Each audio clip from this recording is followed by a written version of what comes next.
sebelumnya selamat sore Om, terima kasih sudah menerima kami untuk wawancara di sini. Sebelumnya boleh perkenalkan dengan Om siapa? Herman. Baik, di sini Om boleh sebagai apa ya Om? Kalau di proyek ini sebagai tim lead atau tim leader, ketua tim dari konsultan di proyek ini. Itu. Baik, mungkin untuk pertanyaan pertama itu bagaimana struktur organisasi dan gaya kepemimpinan pada perusahaan?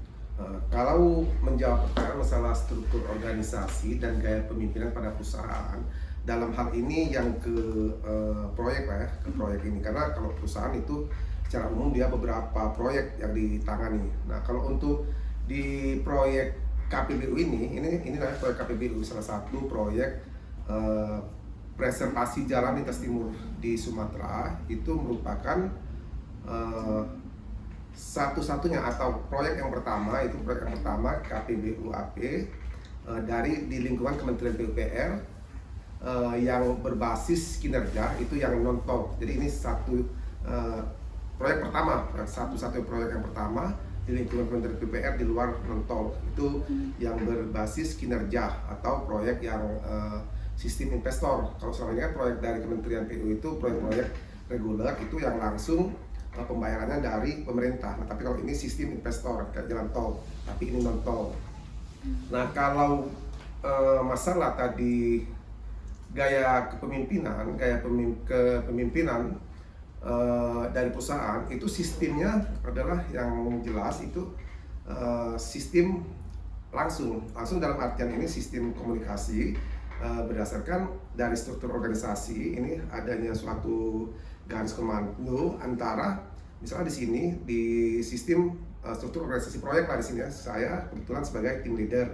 Tim leader ini membawahi ada beberapa orang tenaga ahli, kemudian di bawahnya itu ada sub atau sapro. Sapro itu di bawah tenaga ahli yang membantu tenaga ahli itu dalam menjalankan tugas-tugasnya. Mereka sistemnya sistem koordinasi, kemudian menyampaikan laporan kepada tim leadernya, dan ini nanti yang akan dibuatkan laporan. Di sini juga ada misalnya sistem apakah ada masalah, kendala-kendala proyek atau pengembangan proyek, itu harus dalam sistem selalu koordinasi gitu.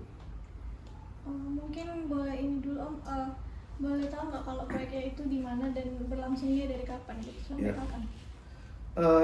Proyek KPBU ini adalah proyek preservasi jalan lintas timur Sumatera di Provinsi Sumatera Selatan. Jadi di lingkungan Kementerian PUPR ini, khususnya di lingkungan di bawah Balai Sumsel itu ada Jalintim namanya, Jalintim. Nah, kebetulan yang ditangani oleh KPBU ini ada lebih kurang 30 km itu Jalintim yang ada di dalam kota Palembang. Jadi ruas jalannya itu dari Jalan Srijaya Raya itu yang berbatasan dengan Kabupaten Ogan Ilir yang di Simpang Pemulutan, melewati ada exit tol, kemudian langsung ke sini ada Jalan Yusuf Singadekane, kemudian lewat Musi 2, itu ada Jalan Alam Sana Perwira Negara yang di depan kita ini, kemudian terus ke Jalan Soekarno-Hatta, dari Soekarno-Hatta ini ke Jalan bypass Arang-Arang Lebar, kemudian di Jalan SMB 2. Nah, itu panjang ruas lebih kurang 30 km. Dan ini dimulai proyek ini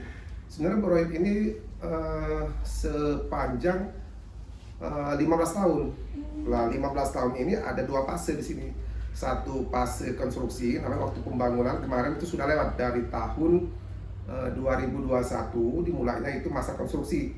Jadi ada pembangunan perbaikan jalan. Ini kan kita lihat kalau existing jalan ini kemarin kan jalannya ini fleksibel pavement atau aspal kan. Nah, sekarang sudah dilaksanakan dengan rigid pavement. Nah, itu selama 3 tahun, dilaksanakan selama 3 tahun sampai 2023. Nah, kemudian pada saat ini di akhir 2023 itu dilaksanakanlah masa pemeliharaan. Masa pemeliharaan ini adalah masa layanan, istilahnya dari proses konstruksi tadi dalam rangka kita melayani kenyamanan masyarakat pengguna jalan itu harus dipelihara selama 12 tahun. Itu menjadi tanggung jawabnya BUP atau investor. Dalam hal ini kontraktornya itu dari investor BUMN itu menangani selama 12 tahun ke depan hingga tahun 2035 gitu. Oh, boleh apa aja sih Om untuk pertimbangan dari pihak perusahaan dalam mengambil keputusan untuk proyek ini? Baik.